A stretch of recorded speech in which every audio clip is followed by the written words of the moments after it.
Bismillahirrahmanirrahim. Assalamualaikum warahmatullahi wabarakatuh. Perkenalkan, nama saya Nadia Adinda Samsudin. Saya dari mahasiswa Institut Agama Islam Negeri Manado, Fakultas Syariah Program Studi Hukum Ekonomi Syariah. Pada kesempatan kali ini, saya akan membahas tentang akad yang terdapat dalam cabang ilmu fikih muamalah, yaitu dengan tema akad ijaroh atau akad sewa menyewa. Langsung saja kita masuk pada pembahasan yang pertama, yaitu tentang pengertian akad. Para ahli hukum Islam atau jumhur ulama memberikan definisi akad sebagai hubungan antara ijab dan qabul sesuai dengan kehendak syariat yang menimbulkan akibat hukum terhadap objeknya. Secara umum, pengertian akad dalam arti luas adalah segala sesuatu yang dikerjakan seseorang berdasarkan keinginannya sendiri, seperti wakaf, talak, dan pembebasan. Nah, akad juga merupakan sesuatu yang pembentukannya membutuhkan kesepakatan dari kedua belah pihak, seperti jual beli, perwakilan, dan gadai. Nah, selanjutnya kita masuk pengertian ijaroh. Secara etimologi, al-ijaroh berasal dari kata al-ajru yang berarti al-iwadu atau imbalan, atau lebih dikenal dengan ganti atau upah. Sedangkan pengertian secara terminologi yang dimaksud dengan ijaroh adalah akad pemindahan hak guna atas barang dan jasa melalui pembayaran upah sewa tanpa diikuti dengan pemindahan kepemilikan atas barang itu sendiri. Dalam konteks perbankan syariah, ijaroh adalah list kontrak di mana suatu bank atau lembaga keuangan menyewakan peralatan atau equipment kepada salah satu nasabahnya berdasarkan pembebanan biaya yang sudah ditentukan secara pasti sebelumnya. Jadi, akad ijaroh adalah transaksi sewa-menyewa atas suatu barang atau jasa antara pemilik objek sewa termasuk hak pakai atas objek sewa dengan penyewa untuk mendapatkan imbalan atas objek sewa yang disewakan itu. Nah, Undang-Undang Perbankan Syariah memberikan penjelasan bahwa yang dimaksud dengan akad ijaroh adalah akad penyediaan dana dalam rangka memindahkan hak guna atau manfaat dari suatu barang atau jasa berdasarkan transaksi sewa. Nah, dengan syarat tanpa diikuti dengan pemindahan kepemilikan barang itu sendiri. Akad ijaroh merupakan akad yang diakui kebenarannya oleh hukum Islam, sebagaimana yang terdapat dalam Al-Quran Surah Al-Baqarah ayat 233 yang berbunyi, A'udzu billahi minasyaitonir rajim. Bismillahirrahmanirrahim. Wa in aradtum an tardi'u auladakum fala junaha 'alaikum idza sallamtum ma ataitum bil ma'ruf wattaqullaha wa'lamu annallaha bima ta'maluna basir. Shadaqallahul adzim. Artinya, dan jika kamu ingin menyusukan anakmu kepada orang lain, maka tidak ada dosa bagimu memberikan pembayaran dengan cara yang patut. Bertakwalah kepada Allah dan ketahuilah bahwa Allah Maha melihat apa yang kamu kerjakan.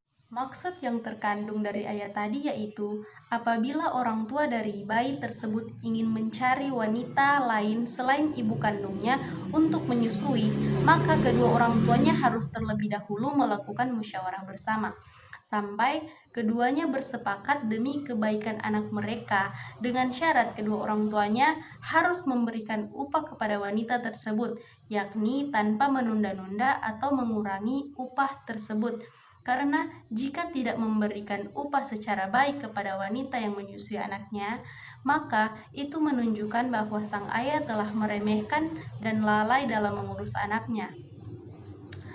Ayat tersebut merupakan salah satu dasar hukum atau dalil dari tema yang sedang kita bahas saat ini, yaitu akad ijaroh.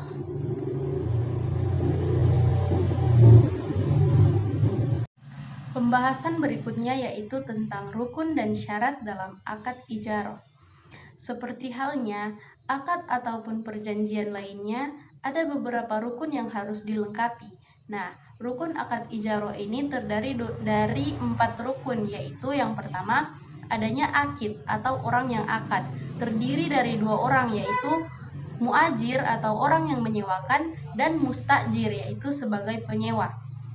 Yang kedua, sigot akad atau ijab kabul. Yang ketiga, ujrah atau upah. Dan yang terakhir, manfaat. Artinya, kita harus selalu memperhatikan manfaat yang akan didapat ketika akan melakukan akad ijarah ataupun akad perjanjian yang lainnya. Setelah kita mengetahui tentang rukun ijarah, maka selanjutnya yang harus kita ketahui adalah syarat akad ijarah. Syarat akad ijarah terdiri atas 5 syarat, yaitu yang pertama, syarat bagi kedua orang yang berakad, yaitu telah baligh dan berakal. Yang kedua, kedua belah pihak yang melakukan akad menyatakan suatu kerelaannya untuk melakukan akad ijarah tersebut. Yang ketiga, manfaat yang menjadi objek ijarah harus diketahui secara terang dan jelas. Yang keempat, objek ijarah dapat diserahkan dan digunakan secara langsung. Dan yang terakhir, objek ijarah haruslah sesuatu yang dihalalkan oleh syara. Nah, itulah penjelasan singkat mengenai syarat dan rukun dalam akad ijarah. Langsung saja kita masuk ke pembahasan selanjutnya, yaitu tentang mekanisme pembiayaan berdasarkan akad ijarah. Dalam transaksi pembiayaan berdasarkan akad ijarah, bank bertindak sebagai penyedia dana dalam kegiatan transaksi ijarah dengan nasabah. Dalam pembiayaan ini, bank wajib menyediakan dana untuk merealisasikan penyediaan objek sewa yang dipesan oleh nasabah. Pengembalian atas penyediaan dana bank oleh nasabah dapat dilakukan baik dengan sistem angsuran maupun dengan sistem cash atau dibayar sekaligus. Nah, dalam pasal 23 Undang-Undang Perbankan Syariah menegaskan bahwa bank wajib melakukan penilaian yang seksama terhadap watak kemampuan, modal, agunan atau jaminan, dan prospek usaha calon nasabah penerima fasilitas. Selanjutnya, dalam pasal 23 Undang-Undang Perbankan Syariah juga menegaskan bahwa dalam melakukan penilaian terhadap jaminan, bank syariah atau unit usaha syariah harus menilai barang atau hak tagih yang dibiayai dengan fasilitas pembiayaan yang bersangkutan dengan barang lain, surat berharga atau garansi, resiko yang ditambahkan sebagai jaminan. Apakah sudah cukup memadai sehingga jika nasabah penerima fasilitas tidak dapat melunasi kewajibannya, jaminan tersebut dapat digunakan untuk menanggung pembayaran pembiayaan dari bank syariah atau unit usaha syariah yang bersangkutan. Nah, jadi dapat disimpulkan bahwa dalam pembiayaan ijarah berdasarkan ketentuan pasal 23 Undang-Undang Perbankan Syariah tentang kelayakan penyaluran dana, adanya jaminan tambahan pada dasarnya itu diwajibkan. Berdasarkan pengertian ijarah dalam huruf B angka 6B pasal 1, yaitu kodifikasi produk perbankan syariah tersebut, dapat disimpulkan bahwa ijarah terjadi antara pemilik objek sewa atau pemberi sewa dengan penyewa. Karena itu, apabila bank syariah melakukan akad ijarah, berarti bank sebagai pemilik objek sewa. Untuk menjadi pemilik objek sewa, berarti bank harus mendapatkannya atau membeli dari pihak lain. Nah, peralihan kepemilikan atas objek sewa tersebut kepada bank sebaiknya dilakukan secara prinsip berdasarkan kesepakatan konsensual. Maka mengapa harus secara prinsip? Karena dalam fitur dan mekanisme tentang akad ijaroh ditegaskan bahwa bank bertindak sebagai penyedia dana dalam kegiatan transaksi ijaroh dengan nasabah. Selanjutnya pembahasan tentang jenis-jenis akad ijaroh. Akad ijaroh ini terdiri dari 4 jenis, yaitu ijaroh amal, ijaroh ain, ijaroh muntahiyah bitamlik, dan ijaroh multijasa. Ya baik, kita bahas satu persatu mulai dari yang pertama, yaitu ijaroh amal.